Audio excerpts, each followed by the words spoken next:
Hello and welcome again to my physical science online video lecture and lab supplement series.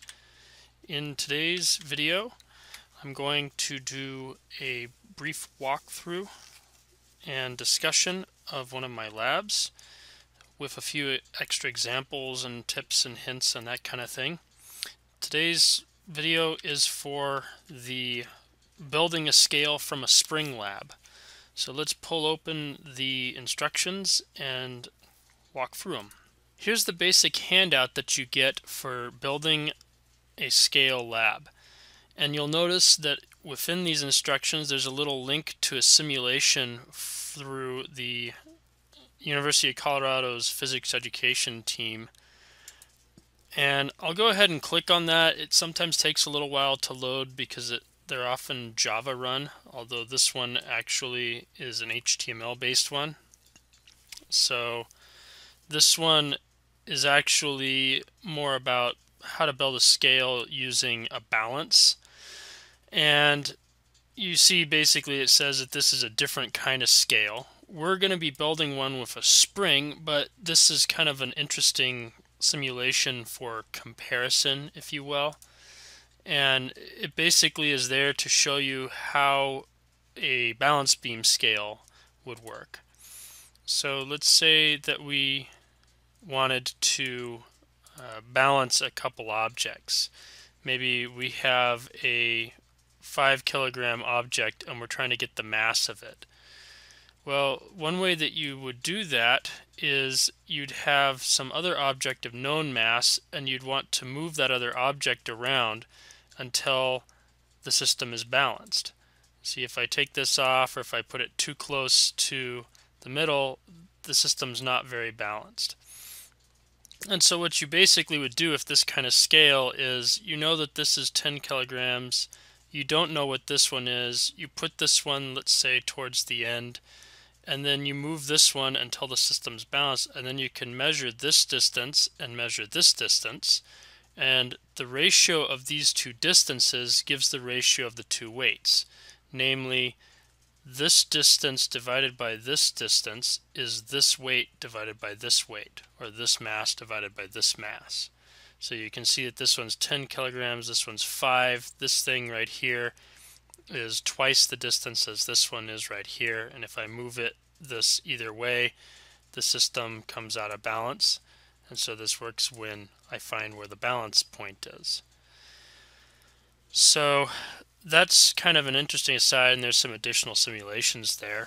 The one that we're doing today is actually to build a spring scale. So you can see here a list of the equipment that you need. Basically, you need something that you can measure length with, be it a meter stick, a yardstick, or a tape measure. Preferably you could measure the length in meters or in centimeters. So a meter stick is probably the best way to go. However, it will work fine if you measure everything in inches. It's just that when you go to take my quiz, it kind of assumed that you measured stuff in centimeters and maybe converted it to meters. So you may have to do that. And of course, you should be careful when using like a ruler or a tape measure in inches, because the tick marks don't necessarily represent 1/10 of an inch or 1/10 or a 20th or what have you. They're usually in 16ths or eighths. So you'll have to do some additional math to do the conversions. Second, you're going to need some sort of a spring, preferably with an unstretched length approximately a foot. And you should be able to easily cause it to stretch by pulling on one end of it, but also it should be sufficiently stiff that you can basically attach the weight that you're going to be using, namely a water bottle or a water balloon or a coffee can or what have you, to the end. And you're going to need basically water and a measuring cup. And basically what these three things are for is so that you can change how much weight is hanging from the end of the spring. Before talking about how we're going to use this stuff to create weights, I wanted to answer one of the most common questions that I get for this entire lab course, which is, where do we get a spring? Apparently springs are not something that a lot of people have just kind of lying around the house, and this guideline of approximately 1 foot kind of throws people off. It doesn't really have to be 1 foot per se. I think that that's a nice unstretched length if you're using a meter stick, but you could use shorter if you need. In any case, there's quite a few options for where you can buy these. There are, for one thing, a variety of scientific educational companies. For example, there's Pasco, and here is their Hooke's Law spring set. They also carry a variety of other springs. These ones actually are a little bit on the short side for this particular experiment, but they do carry springs here. So Pasco Scientific is one option.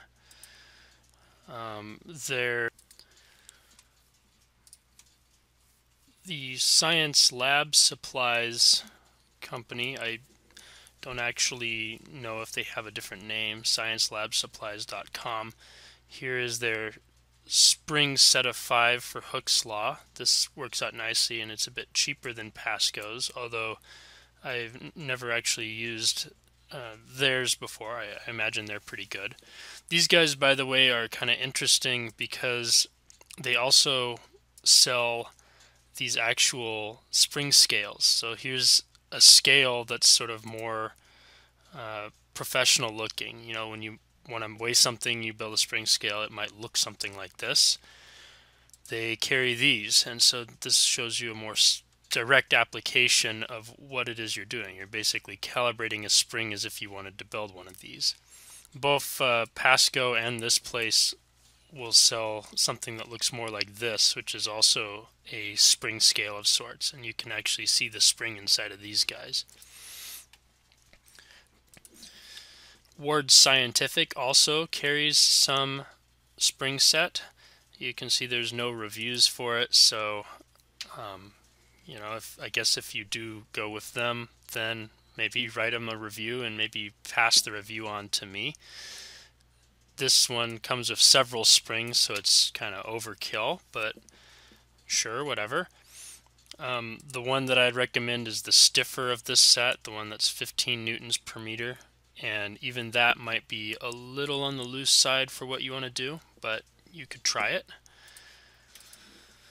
Here is the Home Science Tools version of the spring, so here's the address that I looked up for that. This one actually tells you that it should stretch to 14 centimeters with a 250 gram load. I'm kind of assuming that what they mean by that is that it stretches by 14 centimeters with that, but I guess if you buy it you can figure that one out.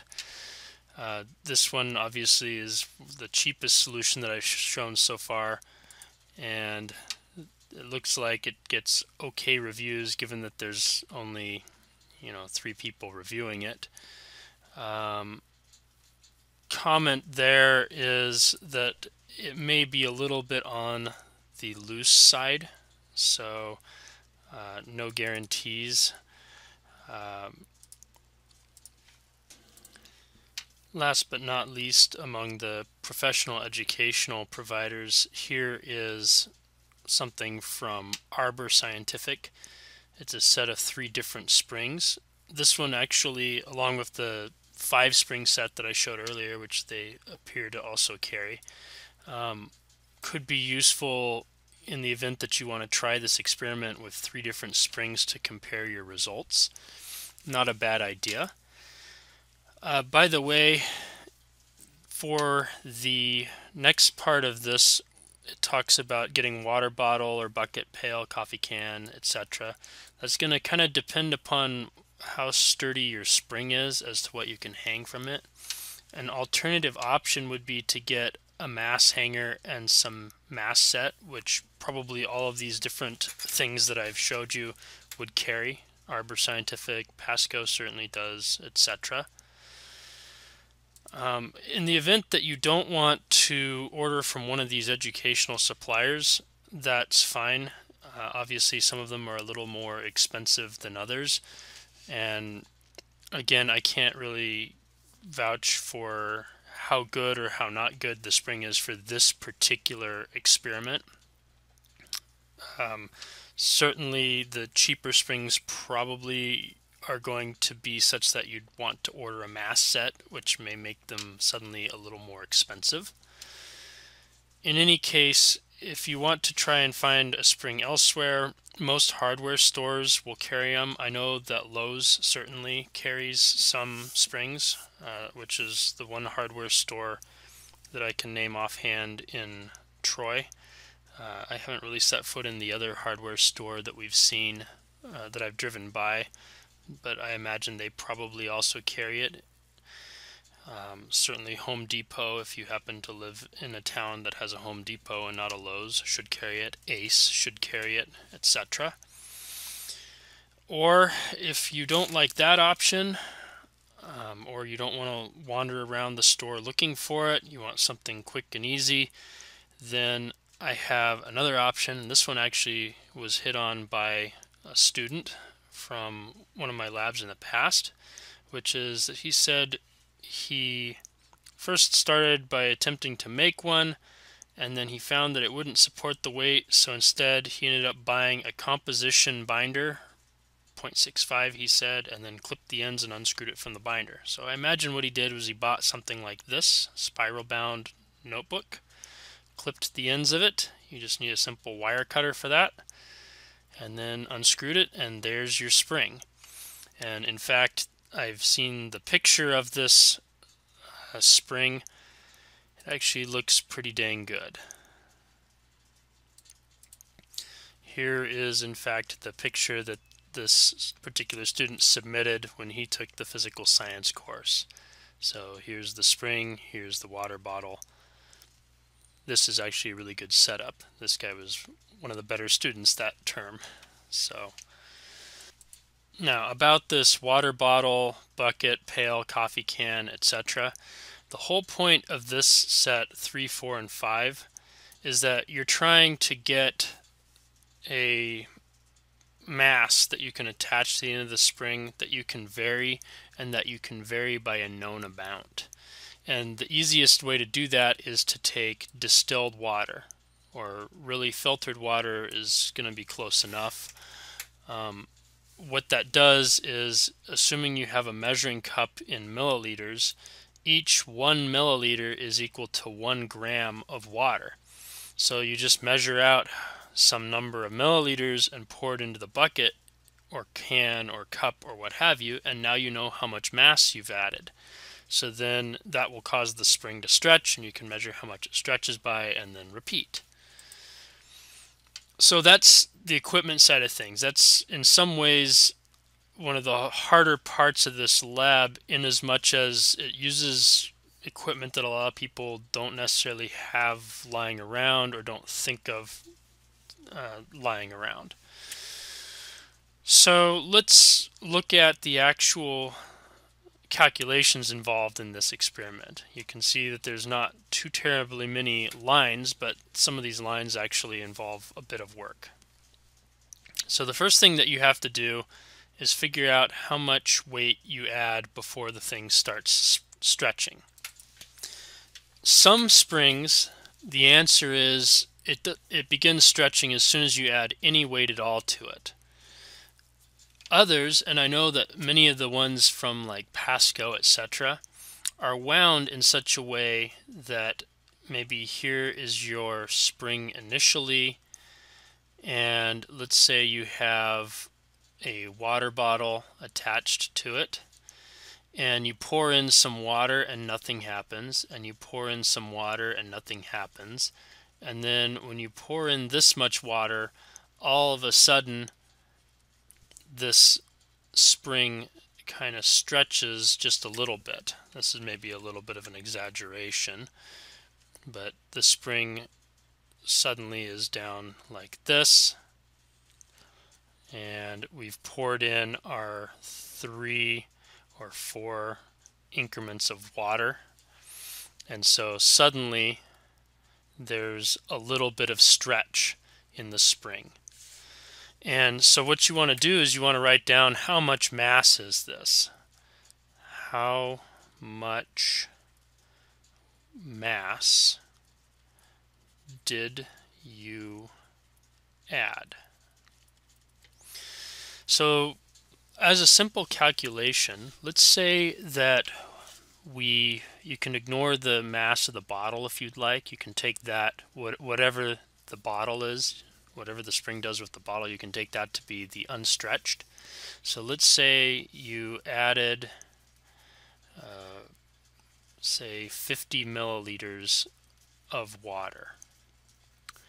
This means that you have added a mass of, you use the density times the volume. So M is mass, rho is density, and for that you might crack open your book and read chapter 1. V is volume, and what we've done here is we've added 50 milliliters of water, and water has a density of 1 gram per milliliter, and that's for water. So this right here becomes 1 gram per milliliter times 50 milliliters, because a milliliter is a volume, and so you've basically added 50 grams of water. Okay, but really it's not the mass you want the weight. And the weight you get, unless you have a scale that will tell you this in newtons, which again, one of those scales that you could buy will do that. But basically what you do is use, let's say that weight is represented by F, and that will be weight. So weight, or force, that you've added is mass times gravitational acceleration. So G is 9.8 meters per second squared is free fall acceleration. So again, you can read chapter 2 in your textbook for that one. The thing is that if we want to get this weight in newtons, this mass needs to be in kilograms. So 1 kilogram equals 1,000 grams.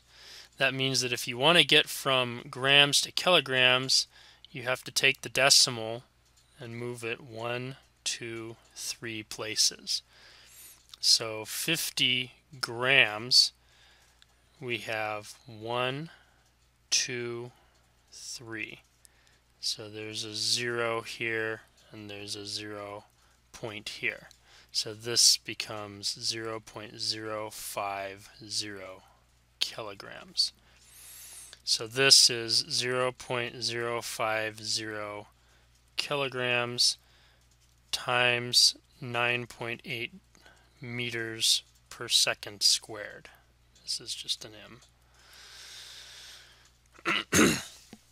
So multiply these two numbers together to get what is the force in, or the weight in newtons. So we go 50 grams, or 0.05 kilograms, times 9.8, and that gives us 0.49 newtons.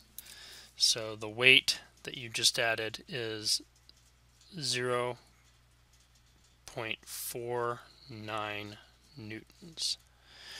And that corresponds to this W naught that goes in this line right here. Okay, now that you've done that, it says add water in even increments, preferably of about 50 grams each, to the bottle. You're going to have to modify this depending upon what kind of spring you have. If you have a spring that stretches by half again its length already when you've added 50 grams, then you may have to use a smaller mass increment, like 5 grams or something. But preferably you'll have a spring that will stretch by maybe a few centimeters each time that you add this much. So what you're going to do is you're going to be creating a table with these values. You don't have to actually upload this to Blackboard, but you're creating a table with these values, and what it has in it is the total weight in newtons, the stretching weight in newtons, and the spring stretch in meters, where the stretching weight is the total minus the initial. So let's look at that. Alright, so you're basically going to make a table that looks something like this, and I've, for convenience, added an additional column that is total mass, which you might want to do in grams. And for that matter, if you want, you could have mass in grams, mass in kilograms. So the stretching weight here, this is the weight at which it first began to stretch. So this is basically effectively 0, and this right here is effectively 0. In other words, if I took 1 milliliter or 1 gram off of this, I should not see much change, and then when I put another 50 on, I should see an actual change here. So this one right here, the total weight, we get doing the same calculation that we did up here, except for that we would have the total weight is the total mass times g, so that would be 0.100 kilogram times 9.80 meters per second squared, or 9.8 meters per second squared is probably more realistic for us. And so we would have weight total equals 0.98 newtons. So 0.98 newtons. The stretching weight is the total weight minus the 0 weight, which was this one right here. So that becomes 0.98 newtons minus 0.49 newtons. And so this right here is 0.49 newtons. Okay, the next one is x. This is how much it stretched by. So let's say that this right here is with anywhere from 0 to 0.49. So 0 newtons to 0.49 newtons. It looks like this. Then you add on that next 50 grams worth. So this is 0.98 newtons. This distance right here is x. So you measure this distance right here to get x. Let's say that we measure this distance and we get, say, 4.0 centimeters. This actually wants it in meters. So 100 centimeters equals 1 meter. So we would move the decimal 1, 2. So 1, 2. 0.040 is the answer in meters.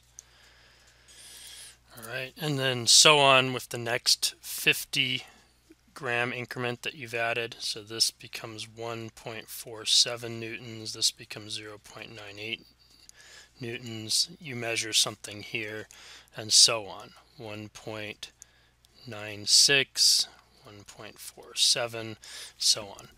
By the way, this pattern of this one and this one, of this guy happening to be this guy, was only by fluke of the fact that we picked 50 grams as our initial stretching weight. It's going to depend upon what your initial stretching weight is. Always remember that this one right here is actually weight total minus weight 0, where weight 0 is this maximum amount that you can add before it starts stretching. So you're going to fill out this table. You want 8 to 10 data points, not counting this one right here. So once you've done that, then the next step in this lab is to create for yourself a graph. So what is going to go on to that graph? Well, basically what you want on that graph is On this axis right here, you can put the weight for stretch. On this axis right here, you basically would be putting X in meters. So this is in newtons, that's in meters. With as many different stretches as I picked, I guess that this could be up to, let's say, 40 or 50 meters. So let's mark it as 0.3, or 0.4, 0.3, 0.20, and 0.10 meters.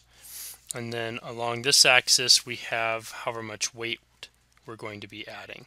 So maybe this one is 4, this one could be 8, 9, 10, etc. So what you end up doing here is you plot your points. So maybe for half a meter, half of a newton, we had roughly 0.04. So you'd have maybe a point over here somewhere. I'm just going to pause and draw everything in so that it looks neat without wasting too much of your time. Okay, so here is a possible set of data points plotted. I did change the axes slightly to make it more convenient for myself, because if you notice, this would be 2, 4, 6, 8, 10, 12, 14, 16. This is in centimeters.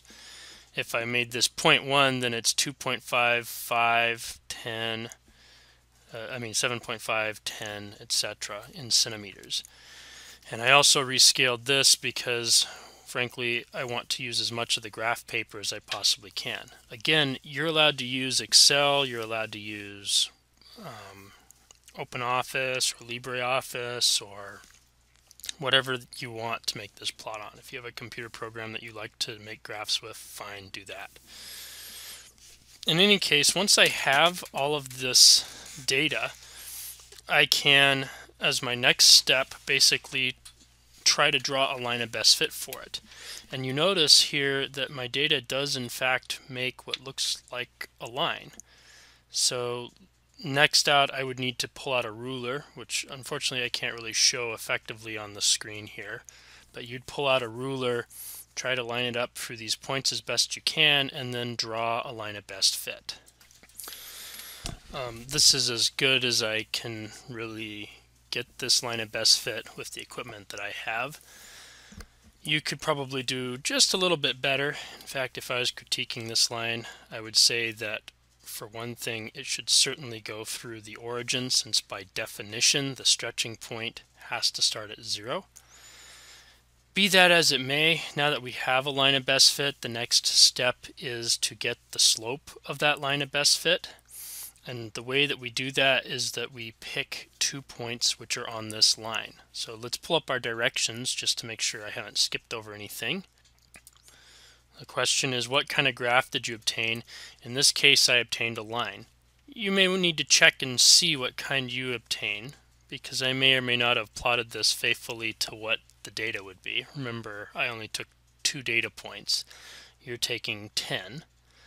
If you get a parabola, for example, then you're going to have to do the whole squaring an axis to check and see if it's a parabola or not. There's a procedure for that elsewhere. In fact, you did this already in the kinematics lab. In any case, once you've linearized it, or if it is already a line, once you have your line, you want to figure out what the units of the slope are. So the slope, recall that slope is defined as rise over run.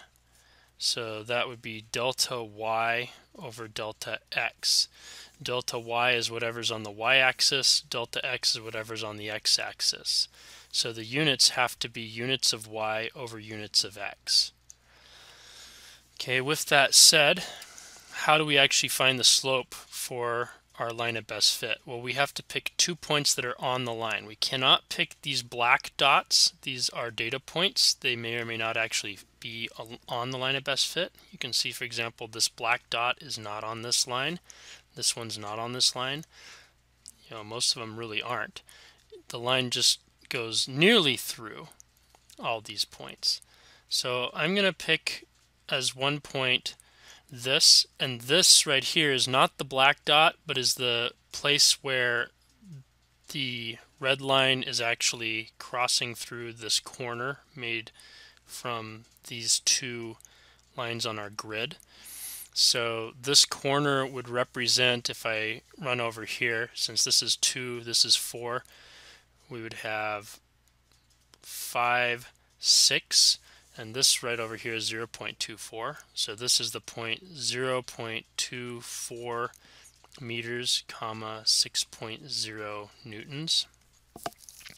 Now I need to find another point that's actually on this line of best fit.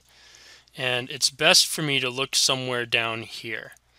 Again, if I had drawn this really well, I noted that it would have gone through the point 0, 0. So that is one point that's on it. Being as I didn't draw it as well as I could have, given the limitations of the technology at hand, I'm going to pick a different point. It's usually best to try and pick a point where the line is going through one of the corners on the grid, like so. But you'll notice that it's not actually going through this corner. So I would have to pick somewhere else. And ideally, I would be picking somewhere down here since I picked a point up here. The farther apart my 2 points are, the better off my slope is going to be. So it doesn't really go through any corners nicely, but I notice that if I draw a line through the midpoints here, that it does seem to go through those midpoints. So I'm going to pick that point. That point, given that each of these represents 2, this right here would be 2, 4, 5. So 0.05 meters, comma, and then over here we're going to have 0.5, 1, 1.5. This is midway between these, so that would be 1.25 newtons, give or take. So to calculate my slope based on those 2 points, I would do slope is equal to delta y, which is the top part. So 6.0 newtons minus 1.25 meters. And then on the bottom, I'll do in a different color, say blue. And those will be these guys. So I'd have 0.24 meters minus 0.05 meters. And so my slope here is going to be this difference, which if you put into your calculator you'll find is 4.75 meters divided by this distance, which is, this is newtons. This should be newtons, not meters. This right here, 4.75 newtons divided by 0.19 meters. So we got to throw that into our calculators. What we get is 4.75 divided by 0.19, and that's 25. So the slope equals 25, and the units in this case must be newtons per meter. So we now have the slope of our line. This slope, by the way, is what's called the spring constant. So now you've got to find an equation which incorporates the spring constant, that is the slope, the stretch x, and the initial weight to find the total weight. So remember that this right here is for the weight stretch. And so if I wanted to write an equation that goes with this entire line, so this right here represents k, the equation would basically be weight stretch is equal to k times x. All right, now you want to get weight total is equal to what? And it needs to have these two terms and the weight 0 in it.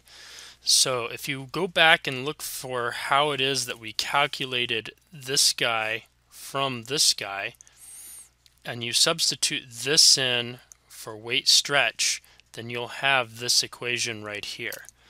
And you'll notice that this equation will now have two terms in it. It'll be basically weight stretch plus weight zero is equal to weight total. One of these two terms is a variable because this total weight is a variable. It would be changing as this line changes. This one right here and this one right here are both changing as this line changes. This one is a constant. This constant would represent the intercept, the y-intercept on this line. This one right here is called the spring constant. Thanks for watching.